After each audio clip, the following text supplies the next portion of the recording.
Welcome into the Take the North podcast presented by Odyssey. I'm Adam Studzinski alongside Dan Wiederer of the Chicago Tribune. The countdown to the Bears London game against the Jags is on.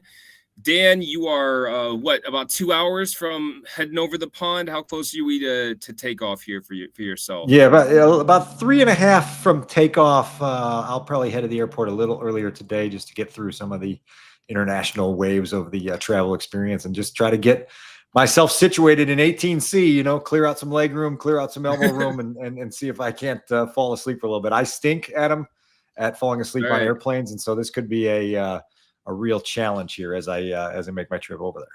Well, good luck. Hope it's a safe flight. And, good old Terminal 5 in O'Hare. It's the best terminal on the planet. Actually, I'm out of 3 today. So, which is a good deal. So, it is an American Airlines flight. I think British Airways is the partner. So I actually don't have to go through the chaos of Terminal 5 on the way there. I think we'll land at Terminal 5 on Monday when it comes back. That's on the way back then, on the way back. Well, that's Well, have fun with that. Anyway, so to business here. The headline, I guess you could say, out of London today for the Bears is the team chairman of the team chairman. There it is. The owner's son, George McCaskey, talked at London to the media, and it's not very often he speaks. You get George on a mic. Like, I think I was trying to remember the last time that we heard from George in long form. It might have been when Kevin Warren was hired, because he didn't talk at the end of last offseason. He let Kevin do the speaking. So it's been a while since we actually really heard from him. Yeah, typically the owners' meetings in March every year, he'll give us an audience and give us his state of the team there. That's probably the last time that I recall speaking with George. It's been an interesting week over there. For those who are over there, Adam, obviously you've had George McCaskey, Kevin Warren, Ryan Poles, Matt Eberflus, Caleb Williams. They've all spoken in the last 2 days. A lot of information coming from the biggest figureheads in the organization. I do think that there is an excitement percolating through the team this week about the opportunity to play overseas in London, and then obviously about the opportunity to continue climbing within this season. I think there's a sense collectively, internally, that they're positioned to do some things here that would enhance the excitement that's been existing for a while with this team. And the Bears have a decent little following over there too, so it's a good chance to continue expanding their brand. We actually on 670 The Score today in the Bernstein and Harris show had Noel Dowling on of the Irish NFL podcast, who we had on this podcast before the season started. He's a cool guy, and so we had him on talking about how the NFL has been expanding their brand overseas and about how he himself became an NFL fan. So it was really, really interesting. So and anyway, obviously he's a big Bears fan, so there's a lot of excitement for him and his group of being able to actually go to a Bears game. So for the people that live over there that are Bears fans, like, this is a fairly unique experience because they're not there very often, and they're usually having to watch games at like midnight. So, right. Yeah. The other thing that I thought was notable that Ryan Poles talked about a little bit this week was the idea that this is neither a home nor an away game. And at times it will feel like both, because the crowd will get into it for various reasons at various parts of the game. And so you'll have some very avid Bears fans there cheering for the Bears, some avid Jaguars fans there cheering for the Jaguars, but then there'll be a whole bunch of neutral people that are just cheering for football. And so sometimes you're on defense and you think that you need the crowd to be louder, and sometimes you're on offense and you wish that the crowd could be quieter, and so it'll be really interesting to see how it all kind of unfolds on Sunday at Tottenham Hotspur Stadium. That'll be my second trip into that building. A little quick footnote from 2019: the press box there is optimally located, and you've got great seats. They're very low. It's not an indoor press box. You're outside amongst the masses. And then at halftime, I can't remember who the performer was. It was some English rapper, I believe. We could probably look this up on Google fairly quickly. But the halftime show was literally taking place like 6 feet behind my press box seat. There was like a little stage set up behind it. So every time they showed whoever this rapper was on the big screen, it was like you got the top of my head and then this guy dancing behind me. It was a very surreal experience to be in that environment and that close to the madness. Well, we'll see if it happens again. I was trying to look up real quick who's going to be there this year, but I couldn't find it. So, we'll find out, right? So I guess we'll get into a couple of things here about what George actually had to say to the media. It wasn't There wasn't anything necessarily newsworthy that I took away, but there was a decent amount of talk, right, about, expanding their brand, which we just touched on, and then also about the stadium, because Right. the new stadium project, I should say. Obviously, Kevin Warren talked a lot about that the day before. George kind of was just echoing the same things that Kevin said, basically. And for the most part, basically said that's Kevin's deal and we're backing him on it. I think there's a lot to come here with the legislative part of this project and trying to figure out in the coming months through the various sessions on whose attention they can get, whose ear they can grab, whose support they can gather to try to create momentum for this project. If they reach a point where it feels like a standstill to go down the path that they've been trying to go down for really the entirety of 2024, which is the vision to build on the lakefront, you have to consider that 326 acre property you own out in the suburbs, and it's still sitting there. There are certainly some aggressive pushes coming from the representatives in the suburbs as well, and it's going to be fascinating to see how this evolves and unfolds, because they've been pretty firm, and Kevin, obviously at the forefront of this, has been very, very emphatic in his vision to build this thing on what he calls the most beautiful piece of land in the United States of America, over there just south of where Soldier Field currently resides. But I think ultimately, when you get to the true nuts and bolts of the question, which is how are you going to pay for this? What are you going to do to create the logistical infrastructure that's needed to house something like this? Who's going to take on all that work and make sure that it comes to fruition? There's a lot of questions that remain unanswered, and it would lead me to believe, Adam, that eventually Arlington Heights is going to be able to get more than just a foot back in the door and be able to have some counter say here. But again, we'll see in the coming 3, 4, 5, 6 months. And again, as David and I talked about earlier in this week, Kevin has been very firm in saying that there was going to be a shovel in the ground in 2025. Well, you can do the math on that. That leaves you 13 and a half months or so to really have, and probably less than that, because if you want that 3-year timeline of getting that stadium open to play in 2028, well, then you've got to accelerate when that shovel goes in the ground, and you've got to accelerate everything that comes with getting the project launched. And, like, realistically, the Bears keep getting told no by the state of Illinois, and more specifically the governor, J.B. Pritzker. Right. I mean, he has not tried to play a middle ground or anything. He's in more words, but said, no, it's not happening. We have bigger priorities for the state of Illinois right now than funding a new football stadium. And something that George mentioned today was the idea of getting the best deal for the Bears. Well, in my mind, the best deal is on the property you already own, because you're not going to get money from the state of Illinois as long as JB Pritzker's in office. At least like it's, they can keep asking. I don't see Pritzker changing his mind anytime soon. It's not happening. You're not getting that money. So at some point, kind of what you were touching on there, they're going to have to go back to Arlington, because it's just not going to get done on the lakefront if you're not getting money from the state, which again isn't going to happen. The other part of this is some of those renderings you saw when there was the big presentation back in April were contingent on getting cooperation from the city of Chicago and the state to do all of the things that are in the periphery of the new stadium. You had that whole big, grand idea for playing fields where the current Soldier Field currently exists. Well, the Bears aren't going to go and build that. They were relying on someone else to say, oh boy, that looks like a cool idea, and we're going to go follow up on that and be the people that put that together. And so there's a lot of questions there as well.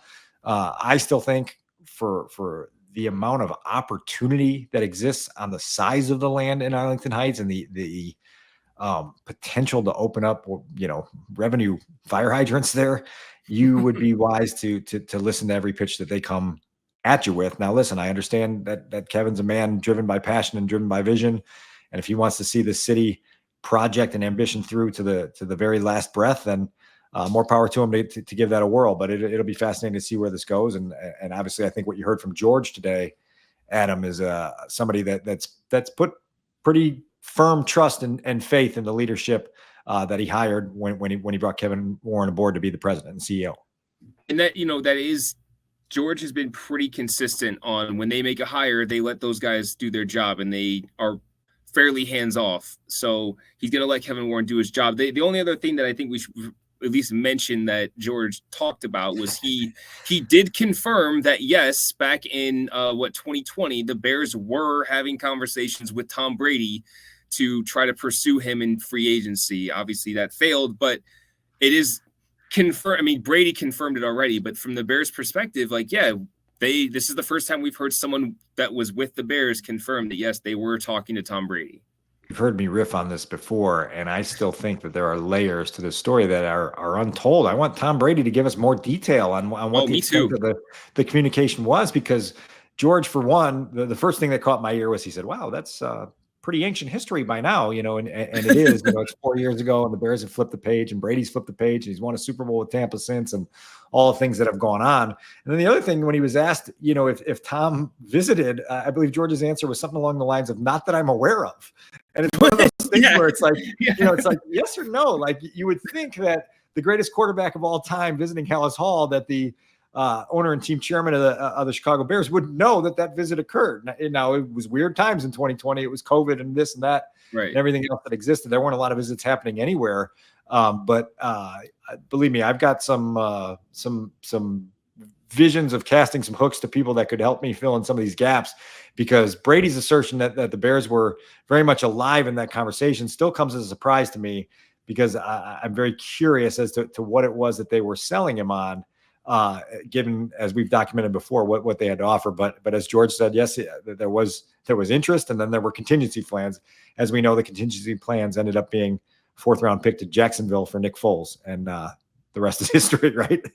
Hey, yeah, Bears did make the playoffs this year, and the Bears beat the Bucs that year. That's the crazy thing that I always forget. Like, they beat them that year. But that's anyway, Field on Thursday night with Brady forgetting what down it was. Yeah. That's one of the greatest like weird things that you look at in an NFL season is the Bears were able to beat the eventual Super Bowl. Remember, champions. Don't forget, like Brady wouldn't shake Nick Foles' hand after that game. Remember that? Oh, that yeah, was the big talking point of the week. Yeah, I mean, the Bears kicked his ass that night, like defensively, like they had his number. But anyway, we'll go ahead and move on here and focus on the actual Bears football team, as the coordinators, as they typically do this time of the week, spoke. Shane Waldron continues talking about the offensive progress. So what did you take away from him today, Dan? Yeah, he stepped up to the podium today and called it the world tour for the Bears offense. And so out they are in the United Kingdom.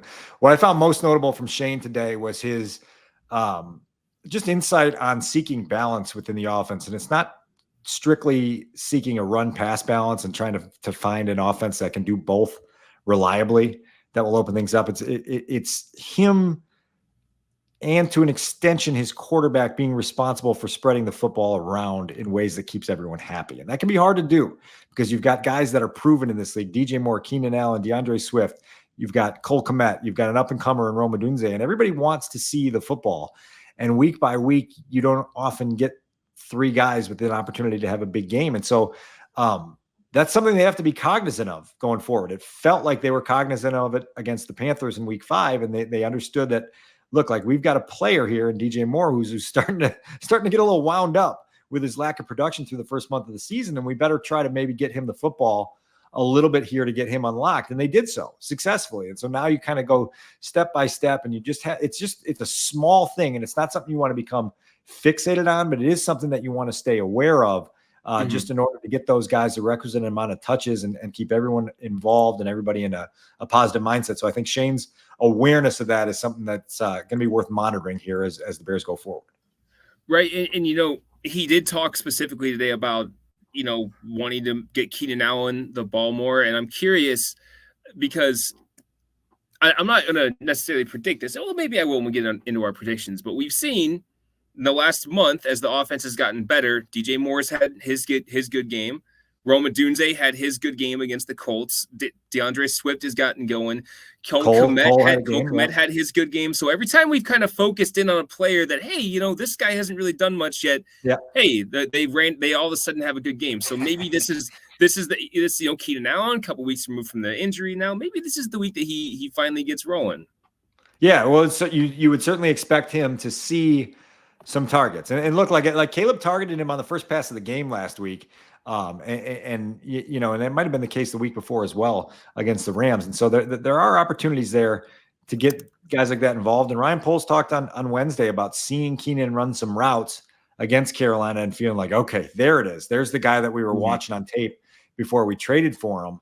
And so the hope is that the heel injury and the foot issue that he's been dealing with now for a month and a half is starting to recede, and he's ready to play his best football as a Chicago Bear, obviously with a lot at stake as the Bears go forward.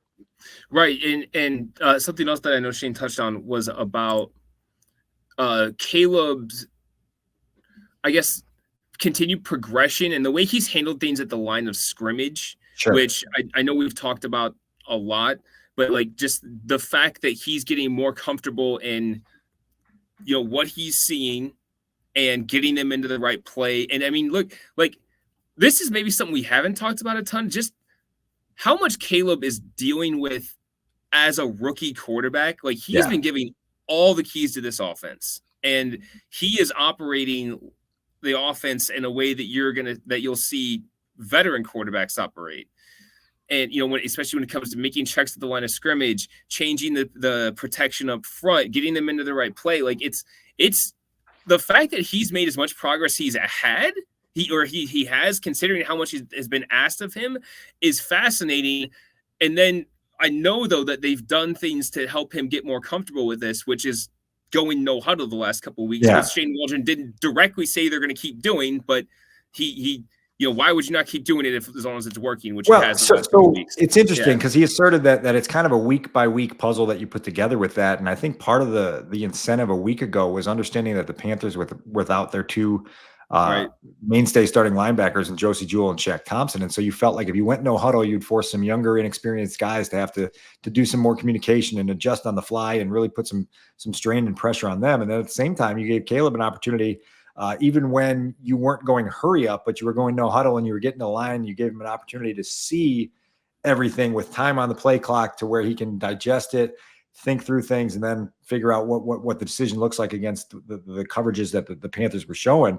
It's going to be fascinating to watch Caleb evolve in this regard. You've heard me really since April and May talk about the bandwidth that he's had and how impressive it is that he can handle the volume of information he's able to handle and do so without really showing much sign of obvious stress.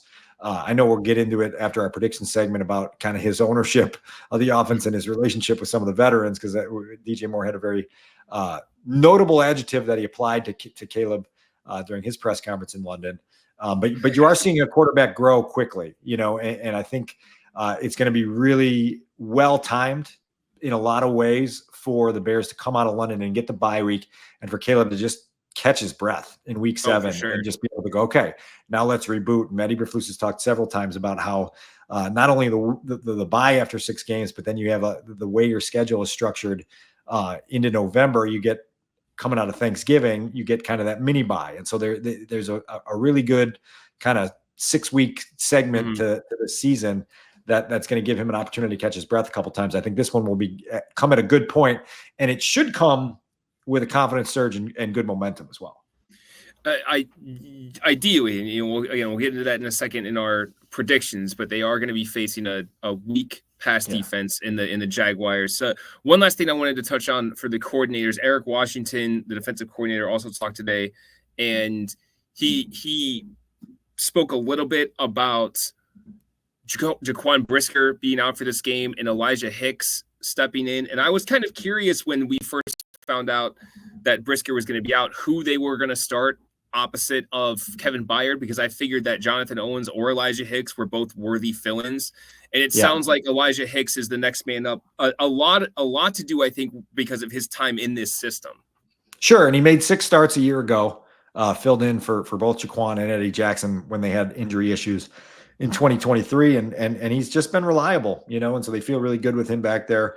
Owens is available as well if needed, and you go forward with a guy that has played for you and played fairly well, really, in the time that he's been on the field defensively.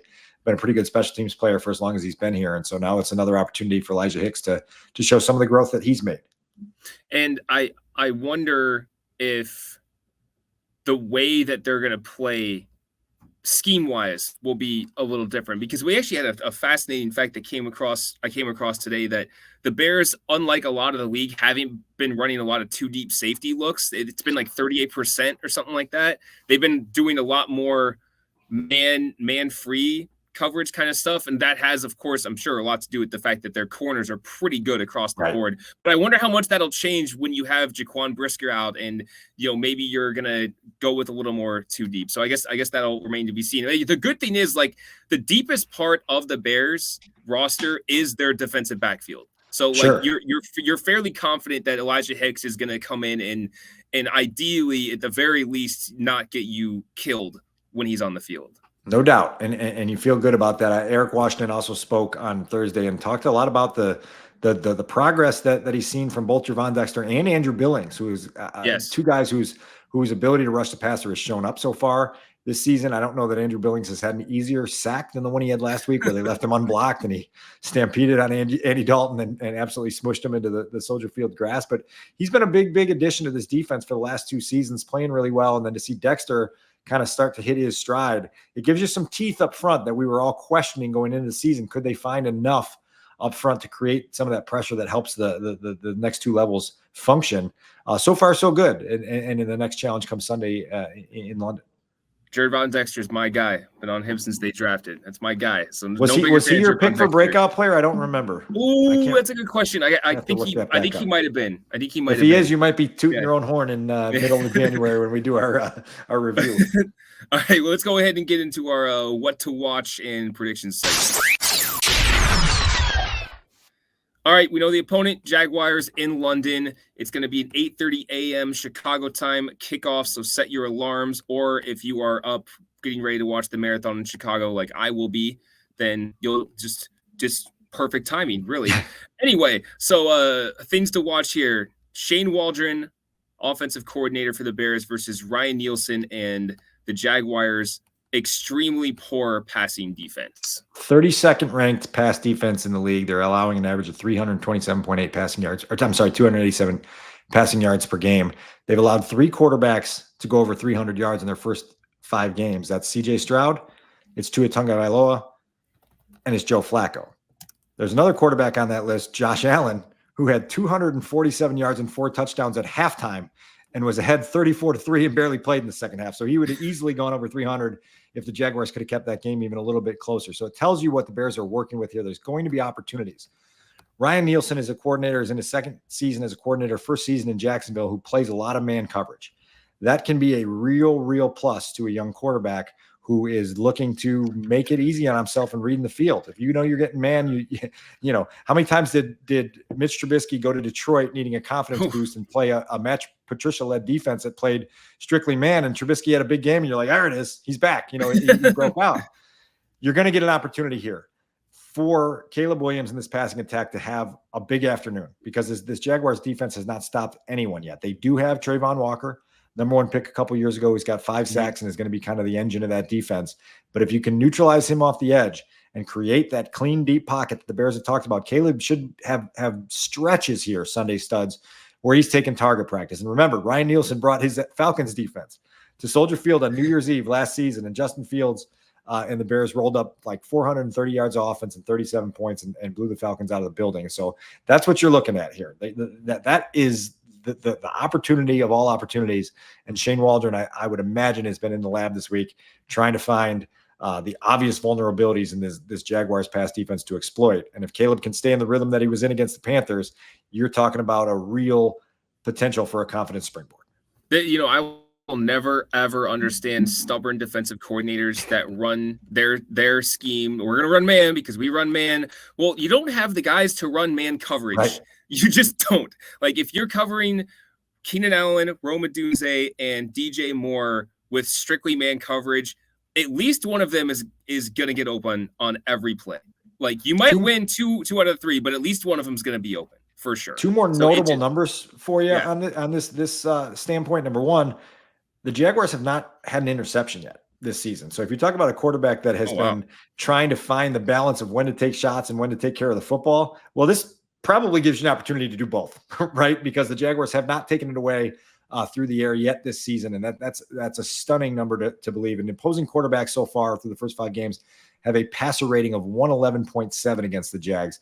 Like I say, like they don't come more like ready-made for you than this matchup on Sunday. And so you would hope that Shane Waldron gets his guys positioned. And as you talked about earlier, trying to spread the wealth around, they may be able to spread it to 3 guys on Sunday.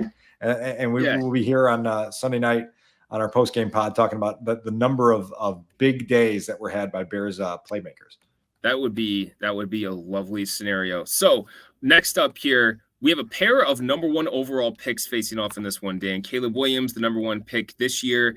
Trevor Lawrence, the number 1 pick a few years ago. Trevor's had his struggles the last year and a half, and it's kind of confounding to me just watching from afar. You know, we don't watch the Jags every week, but like to try to figure out what the heck has kind of happened to him. But it still is a fascinating matchup. No, yeah, and it's fascinating to try to take a pulse on where Trevor Lawrence is right now, because you talk about riding a roller coaster through his first 3.5 seasons here. You know, Lawrence is a guy in his second year when he was finally united with Doug Peterson, had a 4,000-yard passing season, threw for 25 touchdowns, put the Jaguars in the playoffs, came back from, I think it was 27 down against the Chargers in the wild card round of the playoffs and won a playoff game. And you're like, well, okay. That justifies having the number 1 overall pick. If you can do all of that in your second season, it should be up escalator from there, and it hasn't been. This is a guy that in 55 career starts has 62 turnovers. The Bears should be feeling opportunistic about the opportunity to try to take the ball away from Trevor Lawrence. Then you get into this year's studs, and you've got a guy who in June signs a massive extension in Jacksonville, $200 million guaranteed, up to $275 million total, with them really going all in and saying, this is the guy. This is going to be our guy to take us to our next generation of Jaguars football and be in contention all the time. And then he gets off to an 0-4 start with the offense struggling mightily in September and, averaging less than 200 passing yards per game in that 0-4 start. Well, now he's coming in off his best game of the year. And I think it was 371 yards and 2 touchdowns last week in the win over the Colts. Hit a long one to Brian Thomas Jr., who's a absolutely electric rookie. As much as we've talked about Harrison and Neighbors and Odunze, you can add Brian Thomas Jr. to that list of young pass catchers from the first round this year. Lawrence is also getting back, most likely Evan Ingram, who's missed the last 4 games with a back issue. He was his kind of top guy a year ago. Travis Etienne's out of the mix, but there's a lot here, and you just don't know which Trevor Lawrence you're going to face. It's, and we've described 2 very different Trevor Lawrences in this conversation here, and the Bears have to figure out a way to make him the worst Trevor Lawrence on Sunday. Yeah, and I think that, when it comes to him, like ultimately, like you always should have a healthy fear of a guy with the type of talent he has. I mean, he was regarded as the best quarterback prospect since Andrew Luck for a reason. Like he was and I guess still is an awesome quarterback prospect. So you have to have a healthy fear of him. And I guess like the good thing is, like, especially when it comes to him passing the ball, what we just talked about, if you got faith in one unit on the Bears, it's their secondary. So, no doubt. Look, if Brian Thomas is going to hurt you, just stick Jalen Johnson on him and you're not going to have to worry about it. So, yeah. Sorry, go ahead. I was just going to say, just figure out a way to neutralize him. And Eric Washington talked a little bit about that on Thursday. It's about trying to take away the run. Tank Bigsby may be the guy that's getting the bulk of the carries on Sunday. And if you can put Trevor in those second and long, third and medium or longer and really play the game on your terms, then you can go after him and you can get him on the ground and you can get the football away from him and you can hopefully find your way a pathway to victory. And last note here, Bears ideally can get off to a fast start, because look, as if we're us recording this podcast Thursday afternoon, I don't think the Jaguars have left for Europe yet, or left for London yet. So because the hurricane, this is shocking, the hurricane delayed their flight to London. So the Bears have an opportunity maybe to get off to a faster start than the Jags. Part of the incentive of going early in the week was to get everybody acclimated and kind of settled in from a body clock perspective. And the more you've heard from people in the Bears organization over the last few days, players and coaches, about how quickly they've kind of found their rhythm in that regard, the more optimistic you feel. Again, we talked about 2019. Bears went late in the week. They really struggled out of the gates in that game against the Raiders and were down 17-0 early. And even though they did recover and eventually take the lead, you felt like that slow start was a big part of why they got back on the return flight, carrying the baggage that they carried, which was a big, fat, heavy loss, from that game Stadium. And so this is an opportunity, right? Like to show that your travel strategy and your planning and all the things that went into the performance part of this equation paid off. And so look, I think we'll have a pretty good idea by the time we start the second quarter whether the Bears are ready to go. And my gut says they will be. Last part of this segment here, we'll go ahead and give our predictions. So I think we're going to be aligned on this one based on the conversation so far. Dan, I'll go ahead and go first. I have the Bears exploiting a weak secondary of the Jaguars and putting up some good yardage. I do think the Jags might be able to score a little bit of point. I'm a little nervous about the Jags being able to run the ball. But if the Bears are able to get up, same script as last week, get up early and force the Jaguars to have to pass a lot, then I think they'll be just fine. I have the Bears winning this one 27-19. I'm pretty close to that score. I've got 27-20 Bears. This is just a vote of confidence that they've done everything right this week to get themselves prepared to play and that they'll come ready to play. And then as we've mentioned all week long, the one X factor in this game was whether you were going to be able to adjust to London fast enough, because on paper, the Bears are the better football team. They've had more success this season. They've got more playmakers, and it's their opportunity to show that again. This is one of those games that can stamp legitimacy on your season if you go out and handle your business, and so you go out there and your offense gets humming against a vulnerable defense and you score 27 points and the defense keeps that streak going of holding the opponents to 21 or below. You get back on the plane and you're going into your bye week. So I'm sure some players are going to go on a nice trip to somewhere tropical next week just to get away for a little bit. With a 3-game winning streak and a 4-2 record, my goodness, the positive vibes in Haugh and in the surrounding areas of Chicago are going to be off the charts. All right, we'll move right along here. One of the last things we're going to touch on is how bossy Caleb Williams is. So here, we'll go ahead and play this clip first. DJ Moore, in his press conference earlier in the week, talked about Caleb trying to get everyone on the same page and helping lead them to success in the last game. He's taking those strides that he needs to. He's been bossy lately, telling us that we need to be on the details, but we really do for him to be the best player he needs to be. So, but yeah, I think that's it. DJ, what did you do with that? We said bossy. Have you seen him assert himself more as a leader over these 5 weeks? He's been a leader. So what I mean by bossy is we don't hit something in practice. He's going to tell us how we need to run it, this, that, and we just look at it and be like, okay. And then when we get out there on the game, you just better make sure it works because he's going to have some words for you if you don't. So that's him being a leader.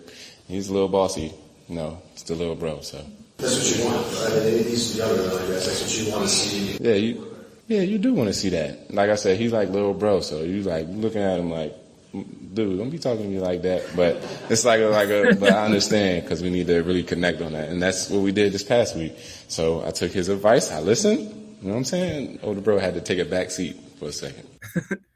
All right. So first, before we react in total here, this is what Caleb then had to say when he was asked about it, basically right after DJ. I think partially it was me learning everybody and understanding how everybody, reacts to certain things. Certain people you can be a little bossy with. Certain people you have to talk very monotone and control of yourself. Other times just people that you can just kind of lash out, and I don't really lash out much. It's not really my vibe, but just always coming over to talk to the guys when I can.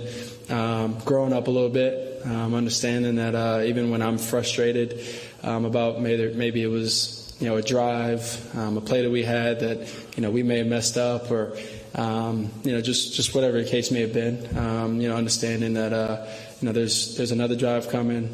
There's another part of the season that we have to focus on also, and so being able to go over and talk to them, understand how and what they need to hear, and then from there moving on. So I think and then the other part of it is getting more comfortable and understanding the offense a little bit better, getting more comfortable, calling in things like that, being in games, being in the live action moments. I think has helped me.